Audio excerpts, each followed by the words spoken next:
कर्माचे 12 नियम जे तुमचे जीवन बदलतील.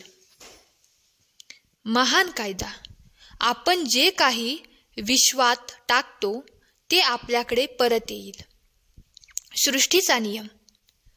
जीवन स्वतः घडत नाही, आपण ते घडवून आणले पाहिजे. मानवतेचा नियम. बदलण्यासाठी काहीतरी स्वीकारले पाहिजे. वाढीचा नियम. जेव्हा आपण स्वतःला बदलतो तेव्हा आपले जीवन देखील अनुसरून बदलते. जबाबदारीचा नियम. आपल्या जीवनात काय आहे त्याची जबाबदारी आपण घेतली पाहिजे. कनेक्शनचा नियम. भूतकाळ, वर्तमानकाळ आणि भविष्य हे सर्व जोडलेले आहेत. फोकसचा नियम. आपण एकाच वेळी 2 भिन्न गोष्टींचा विचार करू शकत नाही. देणे आणि आदरातिथ्य करण्याचे नियम. आपले वर्तन आपल्या विचार आणि कृतींशी जुळले पाहिजे.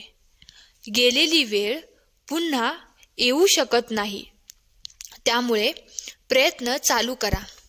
परिवर्तनाचा नियम.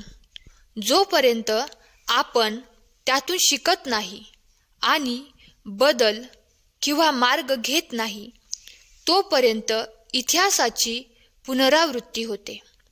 संयम आणि बक्षिसाचा नियम. सर्वात मौल्यवान बक्षीस म्हणजे आवश्यकती चिकाटे. महत्त्वाचा नियम. प्रेरणा, पुरस्कार हे आपण त्यात घालवलेल्या ऊर्जा आणि प्रयत्नांचे परिणाम आहेत. देव म्हणतो, मला माहीत आहे की तुला वेदना होत आहेत. कुणीही तुझे अश्रू पाहू शकत नाही, पण माझ्यावर विश्वास ठेव. तुझ्या सर्व वेदना संपणार आहेत.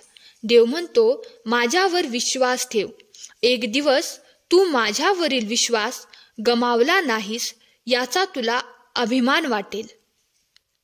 मी तुला निराश करणार नाही. तुम्हाला सध्या जाणवत असलेली वेदना ही येत असलेल्या आनंद आणि समाधानाच्या तुलनेत काहीच नाही. तू यशस्वी होईपर्यंत मी तुला धीट करीन. रडू नकोस, अतिविचार करू नका, ताण घेऊ नकोस. परमेश्वर पुढील 24 तासांमध्ये तुम्हाला एक शक्तिशाली आशीर्वाद देण्याचा कट रचत आहे. तुम्ही तयार असाल तर स्वामी आई, मी तुझं बाळ आहे कमेंट करा.